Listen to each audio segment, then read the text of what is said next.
ഇനി വരാനിരിക്കുന്ന ദിവസങ്ങളിൽ കേരളത്തിലെ മുഖ്യ വാർത്തകളിലൊന്നും പ്രധാന ചർച്ചാ വിഷയവും പമ്പയിൽ തിരുവിതാംകൂർ ദേവസ്വം ബോർഡ് നടത്താനിരിക്കുന്ന ആഗോള അയ്യപ്പ സംഗമമായിരിക്കും. ഓർമ്മയുണ്ടല്ലോ നമുക്ക് ആ കാലം 2018 സുപ്രീം കോടതി വിധിക്ക് പിന്നാലെ കേരളം കലാപഭൂമികയാകുമോ എന്ന് നമ്മളെല്ലാവരും ഭയന്ന കാലം. വിഷം വിതയ്ക്കാൻ സുവർണാവസരമൊരുക്കാൻ തക്കം പാർത്തു നടന്ന കാലം. സുപ്രീം കോടതി വിധി നടപ്പിലാക്കുമെന്ന അന്നത്തെ കർശന നിലപാട് ഉപേക്ഷിക്കുകയാണ് CPIM-ഉം സർക്കാരും. യുവതീ പ്രവേശം കഴിഞ്ഞ അധ്യായം എന്ന നിലയിലാണ് CPIM. ഇനി ഈ വിവാദത്തിന് ഇല്ല എന്ന് LDF കൺവീനർ TP രാമകൃഷ്ണനും പറയുന്നു. ഇനി കടുംപിടുത്തമില്ല എന്ന സർക്കാരിന്റെ സമവായ സന്ദേശമാണ് ആഗോള അയ്യപ്പ സംഗമം. NSS-ഉം SNDP-യും അതിന് കൈകൊടുത്തതോടെ കോൺഗ്രസ് BJP ക്യാമ്പുകളിൽ ആശയക്കുഴപ്പം നിറയുകയാണ്. RDX സവിശേഷ രാഷ്ട്രീയ സാഹചര്യം വിശദമായി ചർച്ച ചെയ്യുകയാണ്. ആദ്യം സംഭവങ്ങൾ ചുരുക്കത്തിൽ കാണാം. RDX റാപ്പിൽ ആഗോള അയ്യപ്പ സംഗമത്തോടെ ഭൂരിപക്ഷ സമുദായങ്ങളുമായി കൂടുതൽ അടുക്കാനുള്ള ശ്രമത്തിലാണ് CPIM. ഏറെക്കാലം ഇടഞ്ഞു നിന്ന NSS-നെ അനുനയിപ്പിച്ചും SNDP-യുമായി കൂടുതൽ അടുത്തുമാണ് സർക്കാർ നീക്കം. ഇതിന്റെ ഭാഗമായാണ് ശബരിമല യുവതീ പ്രവേശന വിഷയത്തിലെ CPM-ന്റെ നിലപാട് മാറ്റം. ആഴ്ചകൾക്ക് മുൻപ് NSS SNDP യോഗ നേതാക്കളെ കണ്ട ദേവസ്വം ബോർഡ് മന്ത്രിയും ദേവസ്വം ബോർഡ് പ്രസിഡന്റും ഇക്കാര്യത്തിൽ നിലപാട് വിശദമാക്കിയെന്നാണ് സൂചന. ഇതോടെയാണ് സർക്കാരിനൊപ്പം നിൽക്കാൻ ഈ സമുദായ സംഘടനകളും തീരുമാനിച്ചത്. അയ്യപ്പ സംഗമത്തിൽ പങ്കെടുക്കണോ എന്ന കാര്യത്തിൽ പന്തളം കൊട്ടാര പ്രതിനിധികൾ ഇനിയും അന്തിമ തീരുമാനം എടുത്തിട്ടില്ല. അയ്യപ്പ സംഗമത്തിനെതിരെ BJP സംസ്ഥാന അധ്യക്ഷൻ രാജീവ് ചന്ദ്രശേഖർ തുടക്കം മുതലേ രംഗത്തുണ്ടെങ്കിലും പരിപാടിയെ എതിർക്കേണ്ടെന്ന അഭിപ്രായത്തിലാണ് മുതിർന്ന നേതാവ് PK കൃഷ്ണദാസ് അടക്കമുള്ളവർ. എന്നാൽ ഇന്ന് സംസ്ഥാന ജനറൽ സെക്രട്ടറി MT രമേശ് സർക്കാരിനെ കടുത്ത ഭാഷയിൽ വിമർശിച്ചതോടെ BJP പ്രവർത്തകർക്കിടയിൽ ആശയക്കുഴപ്പമായി. പരിപാടി രാഷ്ട്രീയ പ്രേരിതമെന്നും പങ്കെടുക്കില്ലെന്നുമാണ് കോൺഗ്രസിന്റെ നിലപാട്. RDX rap news Malayalam.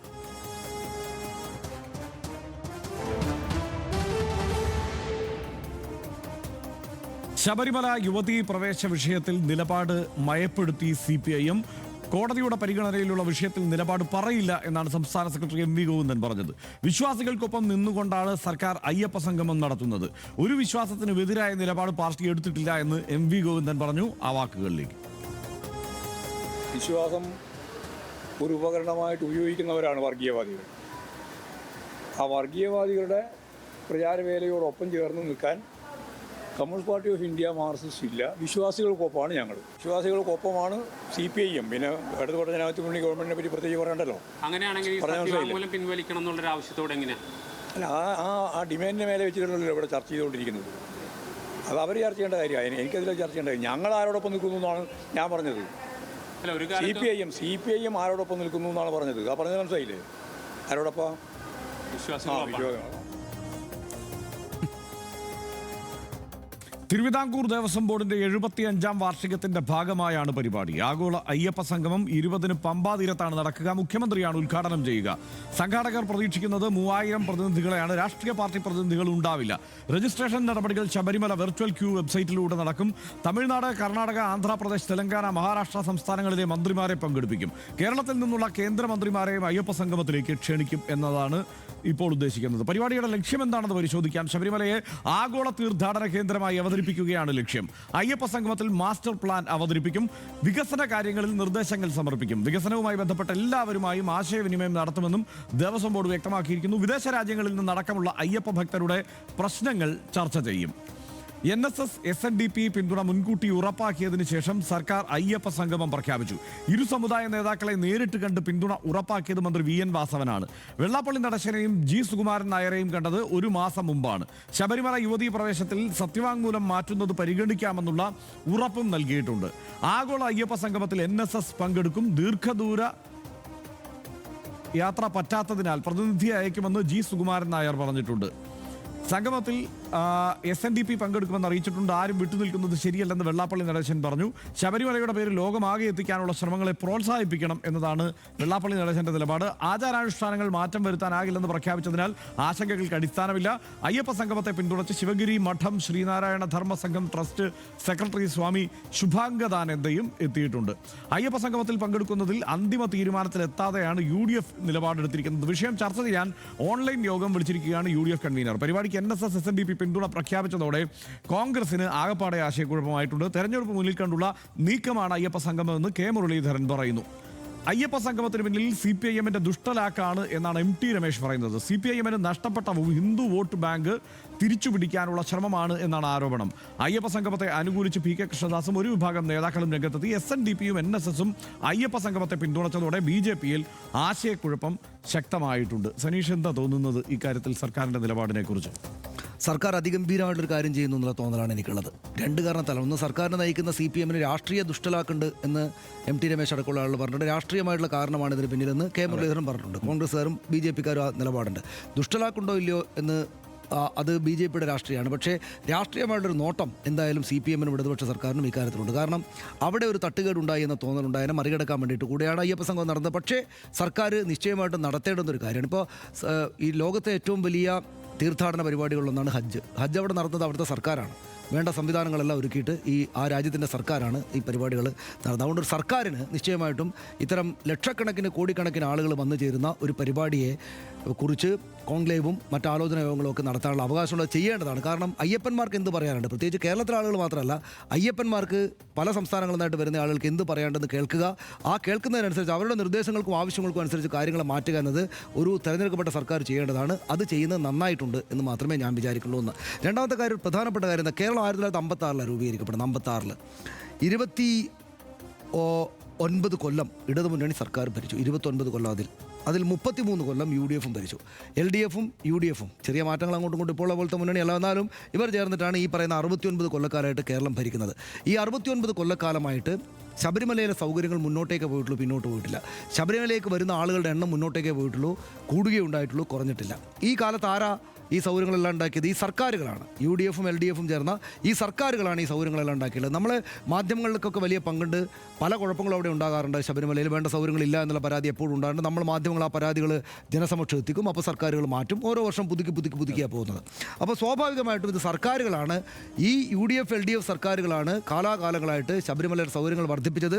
അത് വർദ്ധിപ്പിക്കാനായിട്ട് ഇത് ശബരിമലയിൽ അയ്യപ്പന്മാർ എങ്ങനെ പോകണം, അയ്യപ്പന്മാരുടെ ഭാണ്ഡത്തിൽ എന്തൊക്കെ ഉണ്ടാകണം, കെട്ടുതറയിൽ എന്തൊക്കെ ഉണ്ടാകണം എന്ന വിശ്വാസപരമായിട്ടുള്ള കാര്യങ്ങൾക്ക് വേണ്ടിയിട്ടല്ല ഇവർ ഈ വിളിച്ചിരിക്കുന്നത്. മറിച്ച് എന്താണ്, ഇതിനെ സംഘടിപ്പിക്കുന്ന പരിപാടികളെക്കുറിച്ച് അവരുടെ ആശയങ്ങൾ തേടാനാണ്. നിശ്ചയമായിട്ടും വേണ്ടതാണ്. ലക്ഷക്കണക്കിന് ആളുകൾ വരുന്നൊരു പരിപാടിയിൽ സർക്കാർ അവരെ വിളിച്ചിട്ട് എന്താണ് നിങ്ങളുടെ ആവശ്യങ്ങളെന്ന് ചോദിക്കുന്നതിൽ യാതൊരു തെറ്റുമില്ല. നന്നായി. അതുകൊണ്ടാണ് NSS SNDP ഒക്കെ രാഷ്ട്രീയമായിട്ട് പല നിലപാടുണ്ടായിട്ടും അവരതിനെ സ്വാഗതം ചെയ്യുന്നത്. യഥാർത്ഥത്തിൽ BJPക്ക് ഒരു കൂടുതൽ നിരാശ ഉണ്ടാകുന്നത് സാഹചര്യം നമുക്ക് മനസ്സിലാക്കാവുന്നല്ലോ. പക്ഷേ കോൺഗ്രസ് എതിർക്കേണ്ടിയിരുന്നില്ല എന്നൊരു അഭിപ്രായമാണ് എനിക്കുള്ളത്. പിന്നെ ഒന്ന്, ഇപ്പം PK ചന്ദ്രാനന്ദൻ റോഡ് ശബരിമലക്കാർക്കൊക്കെ അറിയാവുന്ന കാര്യമാണല്ലോ. ആരാണ് PK ചന്ദ്രാനന്ദൻ? PK ചന്ദ്രൻ ആലപ്പുഴയിലെ CPMന്റെ ജില്ലാ സെക്രട്ടറി ആയിരുന്നു. എന്ന് വെച്ചാൽ CPMന്റെ നേതാവിൻ്റെ പേരിലാണ് ഇവർ ഈ പറയുന്ന അവിശ്വാസിയായിട്ടുള്ളൊരു പാർട്ടിയുടെ നേതാവിൻ്റെ പേരിലാണ് വിശ്വാസ സ്ഥലത്തേക്കുള്ള റോഡ്. അതെന്തുകൊണ്ട് അവരുണ്ടാക്കിയതുകൊണ്ടാണത്. ഇപ്പോൾ ഭൗതിക സാഹചര്യങ്ങളുടെ നിലപാട് അങ്ങനെയാണ് ഉണ്ടാക്കിയുള്ളത്. ഒറ്റ കാര്യം കൂടെ വർഷം ഞാൻ പറഞ്ഞോട്ടെ, വിശ്വാസപരമായുള്ള കൂടിക്കാഴ്ചയല്ല. പിന്നെ ഈ ശബരിമലയിൽ പിന്നോട്ട് പോയി ഇവർ നിലപാടിൽ എന്ന് പറയുന്നുണ്ടല്ലോ, അതിൽ യഥാർത്ഥത്തിൽ ഒരു വസ്തുതയില്ല. അതായത് ഞാനൊരു കുറച്ച് സമയം എടുക്കും. അതായത് 2007 BS അച്യുതാനന്ദ സർക്കാർ ഇവിടെ ഭരിച്ചുകൊണ്ടിരിക്കെ G സുധാകരൻ ദേവസ്വം മന്ത്രിയായിരിക്കെ അദ്ദേഹം കൊടുത്ത അഫിഡവിറ്റാണ് ഇവർ ഈ ചർച്ച ചെയ്യുന്നത്. ആ അഫിഡവിറ്റ് എന്താണ് പറയുന്നത് യഥാർത്ഥത്തിനെക്കുറിച്ച് ഞാനൊന്ന് വായിച്ചോട്ടെ. The government is not in favor of any discrimination towards women or any section of the society. ഞങ്ങൾ ഡിസ്ക്രിമിനേഷനെതിരൊന്നുമല്ല, അനുകൂലമല്ല. However, the government is aware of the fact that the restriction on women between the age of 10 and 50 from entering the Sabarimala temple is being followed by the Sabarimala Tantri and the Travancore Devaswam Board on the basis of the findings of Kerala High Court in 1991. 91 ഉത്തരവ് പ്രകാരം. In view of the judgment of the Honorable High Court, the hands of the government are tied. However, the government is of the considered opinion that in the present scenario, it may be desirable to have a review of this matter by a competent authority. Therefore, the government is of the view that an expert committee may be constituted to examine the issue of women's entry into the Sabarimala temple. The government submits that it would abide by such a decision as may be rendered by this honorable court in the matter. അന്നത്തെ ഈ സത്യവാങ്മൂലത്തിൽ ഒറ്റ കാര്യമേ ഉണ്ടായിരുന്നുള്ളൂ. ഈ കോടതി വിധി ഇങ്ങനെയാണ് ഇരിക്കുന്നത്. ഞങ്ങൾക്ക് നിലപാട് സ്ത്രീ പുരുഷ തുല്യത എന്നാണെങ്കിൽ തന്നെയും ഈ കോർട്ട് ഒരു എക്സ്പേർട്ട് കമ്മിറ്റിയെ നിയോഗിക്കണം. പിന്നെ ആ എക്സ്പേർട്ട് കമ്മിറ്റിയെക്കുറിച്ച് ഇങ്ങനെയാണ് ഇപ്പോഴത്തെ നിലപാട്. സ്ത്രീകൾക്ക് പ്രവേശനമില്ല, അത് ആചാരത്തിൻ്റെ ഭാഗമായിട്ടുള്ള കാര്യമാണ്. എക്സ്പേർട്ട് കമ്മിറ്റിയെ നിയോഗിക്കണം. എക്സ്പേർട്ട് കമ്മിറ്റി എന്താണോ പറയുന്നത് അത് വെച്ചിട്ട് നിങ്ങൾ സുപ്രീം കോടതി ഒരു ഉത്തരവ് തന്നാൽ അത് അബൈഡ് ചെയ്യാൻ അത് പാലിക്കാൻ ഞങ്ങൾ ബാധ്യസ്ഥരാണെന്ന് മാത്രമേ ഈ കാര്യത്തിനകത്ത് ഇവർ പറഞ്ഞിട്ടുള്ളൂ. അപ്പോൾ എന്തായി സംഭവിച്ചു? ഈ സത്യവാങ്മൂലത്തിൻ്റെ പേരിൽ സുപ്രീം കോടതി ഉത്തരവിട്ടു സ്ത്രീ പ്രവേശനമാകാം. കോടതി പറഞ്ഞതുകൊണ്ട് സ്ത്രീ പ്രവേശനത്തിന് വേണ്ടി സർക്കാർ നിലപാടെടുത്തു. ഈ കാര്യം പറഞ്ഞാൽ മതി. കോടതി തിരുത്തി ഇപ്പോൾ ഒരു 7-അംഗ ബെഞ്ചിന്, വിശാല ബെഞ്ചിന് വിട്ടിരിക്കുകയാണ്. ആ കാര്യം കൂടുതൽ വിശ്വാസപരമായിട്ടുള്ള കാര്യങ്ങൾ പരിശോധിക്കാൻ വേണ്ടി വിശാല ബെഞ്ചിന് വിട്ടിരിക്കുകയാണ്. അപ്പോൾ സ്വാഭാവികമായിട്ടും കോടതിയുടെ നിലപാടാണല്ലോ CPM സർക്കാർ മുന്നോട്ട് വന്നു. CPM ഒരു കാലത്തും ഈ കാര്യത്തിൽ ഈ തരത്തിൽ സൂക്ഷ്മമായി നോക്കിയാൽ CPM-നെ എതിർക്കുന്ന ആളുകൾക്ക് പറയാം എന്നല്ലാതെ CPM സർക്കാർ, VS അച്യുതാനന്ദ സർക്കാർ അക്കാലത്തെ ചർച്ചകൾ നടത്തിക്കൊണ്ട് എനിക്ക് വ്യക്തിപരമായിട്ട് അറിയാം, ഹർഷനും അറിയാമായിരിക്കും ഞാൻ വിചാരിക്കുന്ന. ആ കാലത്തെ ചർച്ചകൾ ഓർമ്മയുള്ള ആളുകൾക്ക് അറിയാമായിരിക്കും. ഇത് തന്ത്രിമാരടക്കമുള്ള വിശ്വാസപരമായ കാര്യങ്ങളിൽ അറിവുള്ള ഒരു എക്സ്പേർട്ട് കമ്മിറ്റിയെ നിയോഗിച്ചിട്ട് അവരുടെ അഭിപ്രായം തേടിയതിനു ശേഷം മാത്രമേ നിങ്ങളൊരു തീരുമാനത്തിലേക്ക് പോകാവൂ. സുപ്രീം കോടതി ഒരു തീരുമാനം പുറത്തേക്ക് വന്നാൽ ഞങ്ങളത് പാലിക്കുക തന്നെ ചെയ്യും എന്നാണ് അന്നും സർക്കാർ സ്വീകരിച്ചുള്ള നിലപാട്. ആ നിലപാടിൽ നിന്ന് പിന്നോട്ട് പോവുകയില്ല. ഇന്നത്തെ MP ഗോവിന്ദൻ മാസ്റ്ററുടെ ഈ മറുപടി അല്ലെങ്കിൽ അതിന് ചോദ്യത്തിലുള്ള മറുപടി ആണെങ്കിലും അവർ നിലപാടിന് പിന്നോട്ട് പോവുകയല്ല ഉണ്ടായിട്ടുള്ളത്. ഇപ്പോൾ ഞങ്ങളുടെ മുന്നിൽ ആ പ്രശ്നമില്ല എന്നവർ പറയുമ്പോൾ കൃത്യമാണ് കാര്യം. ഈ പറയുന്ന ഇവർ ഈ സത്യവാങ്മൂലം സംബന്ധിച്ച് എന്താണ് അഭിപ്രായം എന്ന് ചോദിക്കുമ്പോൾ തന്നെ ഈ സത്യവാങ്മൂലം സുപ്രീം കോടതി കൊടുത്തിരിക്കുന്നത് വായിച്ചു നോക്കിയാൽ വളരെ വ്യക്തമാണ് അതിനകത്ത്. അതായത് ഒരു വിശ്വാസപരമായിട്ടുള്ള വിശ്വാസികൾ തിങ്ങി നിറഞ്ഞിരിക്കുന്ന ഒരു സമൂഹത്തിൽ വിശ്വാസികൾക്ക് പരമപ്രധാനമായുള്ള സ്ഥലത്തെക്കുറിച്ചിട്ട് ഒരു ജനാധിപത്യ സർക്കാർ, വിശ്വാസികളും അവിശ്വാസികളും എല്ലാം വോട്ട് ചെയ്ത് വന്ന ഒരു ജനാധിപത്യ സർക്കാർ എന്ത് ചെയ്യണമോ അത് ചെയ്യണം സർക്കാർ. അതായത് വിശ്വാസികളോട്, ഈ ഭരിക്കുന്ന ആളുകളുടെ രാഷ്ട്രീയ പാർട്ടിക്ക് വിശ്വാസമില്ല എന്ന് തന്നെ വെക്കുക എന്ന് വെച്ച് വിശ്വാസികളോട് പുച്ഛം പാടില്ല. അവർക്ക് വേണ്ട കോൺക്ലേവ് വിളിക്കാനും അവരുടെ കാര്യങ്ങൾ അവരാണ് തീരുമാനിക്കേണ്ടതെന്ന നിലപാടെടുക്കാനും ഈ സർക്കാരിന് നിശ്ചയമായിട്ടും ഉത്തരവാദിത്തമുണ്ട്. ആ ഉത്തരവാദിത്തം പാലിക്കുന്നു എന്നാണ് നമ്മൾ കാണുന്നത്. ആ ഉത്തരവാദിത്തം പാലിക്കുന്നില്ലെങ്കിലാണ് നമുക്ക് ഈ സർക്കാരിനെ അതിനിശ്ചിതമായിട്ട് വിമർശിക്കേണ്ടി വരിക. അത്തരം സാഹചര്യം വരുമ്പോൾ നമ്മൾ വിമർശിക്കുക തന്നെ ചെയ്യും. റൈറ്റ്. ഇതിനകത്ത് നിലപാട് മാറ്റിയത് ആരാണ് എന്നത് നമ്മൾ ഈ കോടതി വിധി വന്നതിന് ശേഷം, അതായത് യുവതീ പ്രവേശനത്തിന് അനുകൂലമായ സുപ്രീം കോടതിയുടെ വിധി വന്നതിന് ശേഷം സംഭവിച്ച കാര്യങ്ങൾ മാത്രം ഒന്ന് നിരീക്ഷിച്ചാൽ മതി. അത് UDF സ്വാഗതം ചെയ്യുകയാണ് അതിനെ ചെയ്തത്. ശ്രീധരൻപിള്ള, PS ശ്രീധരൻപിള്ള സ്വാഗതം ചെയ്യുകയാണെന്ന് മാത്രമല്ല, ഞങ്ങൾ അതിനെതിരല്ല എന്ന് ആവർത്തിച്ച് മാധ്യമപ്രവർത്തകർ ചോദിക്കുമ്പോൾ ഉത്തരം പറയുന്നുണ്ട്. പക്ഷേ അതിൽ CPM എന്തെങ്കിലും തരത്തിലുള്ള ഒരു അട്ടിമറി നടത്തുമോ എന്നുള്ള ആശങ്ക മാത്രമാണ് അദ്ദേഹം ആ സമയത്ത് പങ്കുവച്ചത്. ഇപ്പം വ്യാപകമായി ഇത് പ്രചരിക്കുന്നുമുണ്ട്. വീണ്ടും ചർച്ചയാവുന്ന സാഹചര്യത്തിൽ പക്ഷേ പിന്നീട് എന്താണ്, അവർക്ക് നിലപാട് മാറ്റേണ്ടി വന്നു. സ്വാഭാവികമായും NSS തെരുവിലിറങ്ങുന്നു. അതിനൊപ്പിച്ച് നിലപാട് മാറ്റുകയാണ് കോൺഗ്രസ് ചെയ്യുന്നത്, RSS ചെയ്യുന്നത്, BJP ചെയ്യുന്നത്. 2006 സനീഷ് പറഞ്ഞു 2006 കേസിലാണ് ഈ പറയുന്ന അഫിഡവിറ്റ് സമർപ്പിക്കുന്നത്. G സുധാകരൻ ദേവസ്വം മന്ത്രിയായിരിക്കെ VS അച്യുതാനന്ദ സർക്കാരിൻ്റെ കാലത്ത് ഈ അഫിഡവിറ്റ് സമർപ്പിക്കുന്നത്. അന്ന് ഈ പറഞ്ഞതുപോലെ ആ അഫിഡവിറ്റ് സമർപ്പിക്കുന്നതിന് മുൻപും കൃത്യമായി എന്തായിരിക്കും ഈ കാര്യത്തിൽ തന്ത്രിയുടെയും ശബരിമല ദേവസ്വത്തിൻ്റെയും അല്ലെങ്കിൽ തിരുവിതാംകൂർ ദേവസ്വത്തിൻ്റെയും ഒക്കെ നിലപാട് എന്നത് അന്വേഷിച്ചിട്ടൊക്കെ തന്നെയാണ് അത് സമർപ്പിക്കപ്പെട്ടിരിക്കുന്നത്. പക്ഷേ ഒരു മാർക്സിസ്റ്റ് പാർട്ടിക്ക് അതിനിപ്പോൾ പേരിൽ മാത്രം അവശേഷിച്ചാൽ പോലും ഏത് പാർട്ടിക്കായാലും അവർക്ക് ഈ കാര്യത്തിൽ അവിടെ വനിതകളെ, യുവതികളെ കയറ്റാൻ പറ്റില്ല എന്നൊരു നിലപാട് സ്വീകരിക്കാനേ പറ്റില്ല. അതായത് അവരുടെ നിലപാട് അതായിരിക്കും. പക്ഷേ വിശ്വാസപരമായ താല്പര്യം എന്താണ്, കോടതിയുടെ നിലപാട് എന്താണ്, അതിനനുസരിച്ച് കാര്യങ്ങൾ ചെയ്യാമെന്ന ഒരു നിഷ്പക്ഷ സമീപനത്തിലേക്ക് അവർ മാറിയിട്ടുണ്ട് എന്നതാണ് യാഥാർത്ഥ്യം. ഈ 2007 ഈ വാദത്തിന് ശേഷം 2017-ലും 2018-ലും കോടതിയിൽ, സുപ്രീം കോടതിയിൽ സംസ്ഥാന സർക്കാർ വീണ്ടും ബാധിക്കുന്നുണ്ട് അടുത്ത കേസ് വരുമ്പോൾ. ആ സമയത്ത് ഡിസ്ക്രിമിനേഷൻ പാടില്ല എന്ന് തന്നെയാണ് സംസ്ഥാന സർക്കാർ വാദങ്ങളിൽ സംസ്ഥാന സർക്കാർ സ്വീകരിച്ചിരിക്കുന്ന നിലപാട്. ആ കാര്യത്തിൽ സംശയം ഇല്ല. കാരണം എന്താണെന്ന് വെച്ച് കഴിഞ്ഞാൽ ഒന്ന് ദൈത്തമാണ് എന്നുള്ളതാണ് കോടതിയിൽ വരുന്ന വാദം. മാത്രമല്ല ഇത് ഈ മതസ്വാതന്ത്ര്യത്തിനെതിരാവും ഇങ്ങനെ അവർക്ക് അങ്ങനെ പ്രവേശനം നൽകാതിരുന്നാൽ. ഭരണഘടനാ മൂല്യങ്ങൾ ഉയർത്തിപ്പിടിച്ചുകൊണ്ട് ആ നിലയ്ക്ക് പ്രവേശനം നൽകണം എന്ന നിലയ്ക്ക് തന്നെയാണ് പിന്നീടുള്ള വാദങ്ങൾ പോകുന്നത്.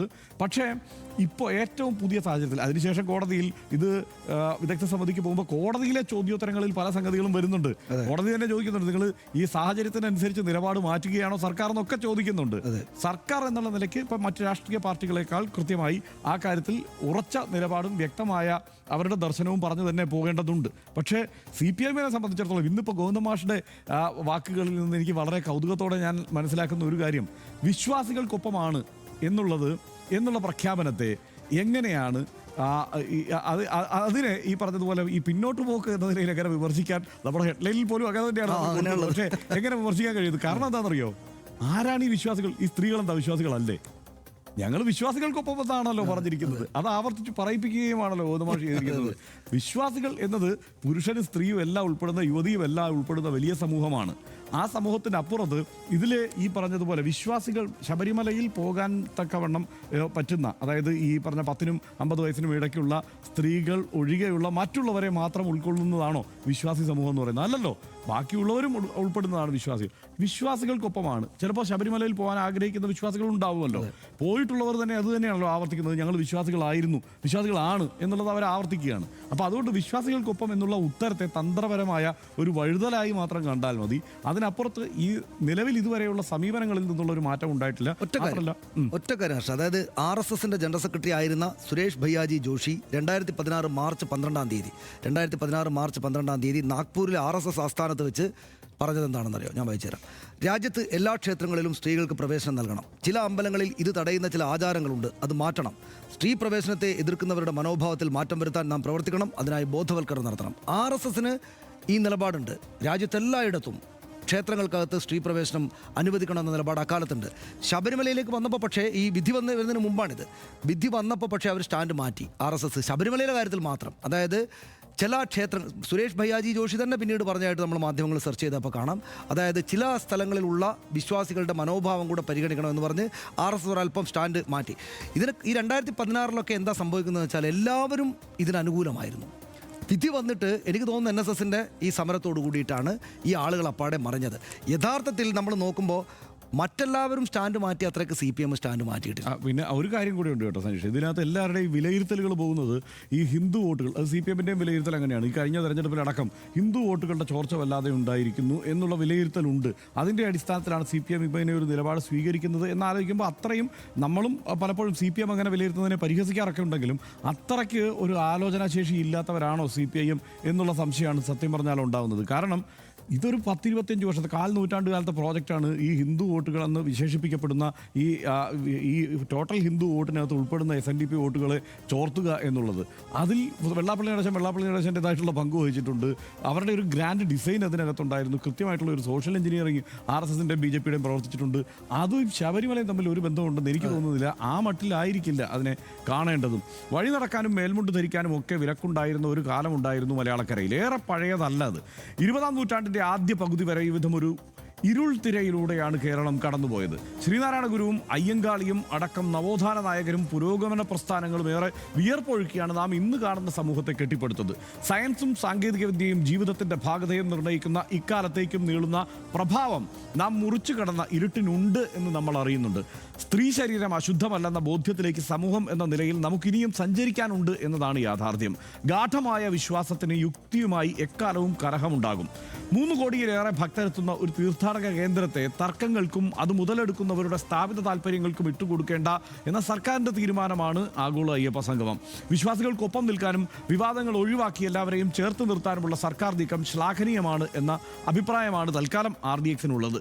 ശബരിമലയ്ക്കും കേരളത്തിനും ആഗോള അയ്യപ്പ സംഗമം ഗുണകരമാകുമെങ്കിൽ അത് RDXും അതിന് പിന്തുണയർപ്പിക്കുന്നു. തുല്യത എന്ന സങ്കല്പത്തിലേക്ക് നമുക്കിനിയും സഞ്ചരിക്കാനുണ്ടെന്നും ഓർക്കുന്നു.